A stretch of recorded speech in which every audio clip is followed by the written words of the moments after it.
Hello dear student, welcome. तो अभी हम लोग बच्चे लोग जो स्टार्ट कर रहे हैं, बहुत अहम टॉपिक है। अहम का नाम है सेंट्रल बैंकिंग। अहम अहम आ जाओ। तो सेंट्रल बैंकिंग क्या होता है बच्चा? देखो, एकदम मेन बात बोलूँ, सेंट्रल बैंकिंग को बोलते हैं एपेक्स बैंक। एपेक्स बोलो तो सब बैंक का पप्पा होता है। जितने भी बैंक है ना इंडिया में, सबका पप्पा है, कमर्शियल बैंक का पप्पा है सेंट्रल बैंक। तो सेंट्रल बैंक क्या करता है? रेगुलेट करता है, मॉनिटर करता है, सुपरवाइज करता है। किसको? कमर्शियल बैंक को। बाप बच्चे को कंट्रोल करेगा ना। तो अलग अलग कंट्री में अलग अलग सेंट्रल बैंक है। तो अभी तुमको उसका फंक्शंस पढ़ा रहा हो, थोड़ा इंट्रो ले लो फिर चालू कर दो। तो every country has own central bank. Okay, तो इंडिया में जो सेंट्रल बैंक है उसको बोलते हैं रिजर्व बैंक ऑफ इंडिया। क्या बोलते हैं? वैसे अमेरिका में भी है, उसको बोलते हैं फेडरल बैंक। क्या बोलेंगे? यूके में भी है, इसको बोलते हैं बैंक ऑफ इंग्लैंड। क्या बोलते हैं? और चाइना में भी है, इसको बोलते हैं बैंक ऑफ चाइना। जैकी चैन का पिक्चर इसमें वो चोरी करता है, देखना मजा आएगा। Around the world in 80 days. तो इंडिया में जो सेंट्रल बैंक है ना, उसको बोलते हैं आरबीआई। और आरबीआई कभी बना था? 1935। कभी बना था? ये not profit making institution. Okay, अब मेन बात है, इसका एक डेफिनेशन ले लो। सेंट्रल बैंक इसे बैंकर्स बैंक। सेंट्रल बैंक इसे बैंकर्स बैंक। अभी अपने को उसको फंक्शन पढ़ना है। जो आरबीआई होता है, जो सेंट्रल बैंक होता है, वो क्या काम करता है भाई? खेती बाड़ी थोड़ी करता, कुछ तो काम करता रहेगा। There are different functions, traditional function, अलग अलग फंक्शन। तो सबसे पहला है, सेंट्रल बैंक का मेन काम है बैंक ऑफ इशू, मतलब नोट छाप के देता है। सेंट्रल बैंक नोट किसको छाप के देगा? कमर्शियल बैंक को। बाप बेटे को नोट छाप के देता है, राइट? तो कैसे लिखा मालूम है क्या?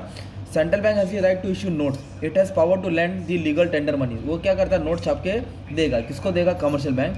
The function of bank to issue notes. वो क्या करता है? करेंसी इश्यू करके देता है, मनी सप्लाई करता है, कितना नोट छापना है, कितना नोट नहीं छापना है। ओके, फर्जी जैसा पिक्चर नहीं। ओके, रियल नोट छाप के कमर्शियल बैंक को सप्लाई करता है। फिर नेक्स्ट होता है बच्चा, सेंट्रल बैंक को बोला जाता है गवर्नमेंट्स बैंक। आपका और मेरा अकाउंट किधर है भाई? मेरा अकाउंट तो यूनियन बैंक में, तेरा किधर है भाई? एचडीएफसी में। तेरा किधर है? कैनरा बैंक में। तो वैसे ही तो सब गवर्नमेंट का बैंक किधर खुलता है? गवर्नमेंट का खाता सेंट्रल बैंक में खुलता है। अपना खाता नॉर्मल बैंक में खुलता है, उसको बोलते हैं कमर्शियल बैंक। पर गवर्नमेंट का खाता किधर खुलता है? Government bank. तो just as commercial bank is a people's bank, central bank is a banker's bank. It is called as government bank because it maintain government account. पैसा गवर्नमेंट का आवन जावन, टैक्स कलेक्शन, बजट, तो ये government banks बोलते हैं इसको, क्योंकि सेंट्रल बैंक गवर्नमेंट का हिसाब किताब मेंटेन करता है। Simple. Bankers to the bank, मतलब सब बैंक को लोन देता है। मतलब हम बैंक से लोन लेते हैं और बैंक पप्पा से लोन लेते हैं, मतलब आरबीआई से लेते हैं। ओके, तो इसके लिए उसको बोलते हैं बैंकर्स बैंक। बैंकर्स बैंक मतलब होता है सब बैंकों का बाप। Central bank is a leader and coordinator of commercial bank. It is bankers bank because it perform various function, जैसे कि custody of cash. Her bank को, हर छोटे छोटे बैंक को, प्राइवेट पब्लिक बैंक को आरबीआई के पास कुछ कैश रिजर्व रखना पड़ता है ना, और बाद में उससे ही वो लोन देता है, लेन देन करता है, संभालता है, उनकी फाइनेंशियल क्राइसिस में मदद करता है। आप उसको लेंडर ऑफ लास्ट रिसोर्ट भी बोल सकते हैं। लास्ट रिसोर्ट मतलब आखिरी उम्मीद। अगर आपको पिकनिक जाना है, मम्मी ने पैसा नहीं दी, तो आपकी आखिरी उम्मीद जिंदा रहती है, पप्पा आएंगे उनसे मांगोगे तो मिल सकता है। वैसे हर बैंक अगर डूबता है तो सेंट्रल बैंक हेल्प करता है, उसको बोलते हैं lender of last resort. Okay, next क्या दिया? Custodian of foreign exchange. इसका मतलब क्या होता है बच्चा मालूम है? कस्टोडियन ऑफ फॉरेन एक्सचेंज का मतलब क्या होता है? अभी आपको देखो, मेरे क्लास में तुमको क्या दिख रहा है? बुक्स दिख रहा है, क्योंकि मैं ट्यूशन टीचर हूँ। तो आपको मेरे पास किसकी कस्टडी दिखी? बुक की दिखी। अब चप्पल वाले के घर पे जाएंगे तो आपको क्या दिखेगा? चप्पल दिखेगा। पानी पूरी वाले के घर पे क्या दिखेगा? पूरी दिखेगा ना। तो हर किसके पास कस्टडी। अब सोनार के घर पे जाएंगे तो क्या मिलेगा? इधर उधर सोना पड़ा पहला मिलेगा।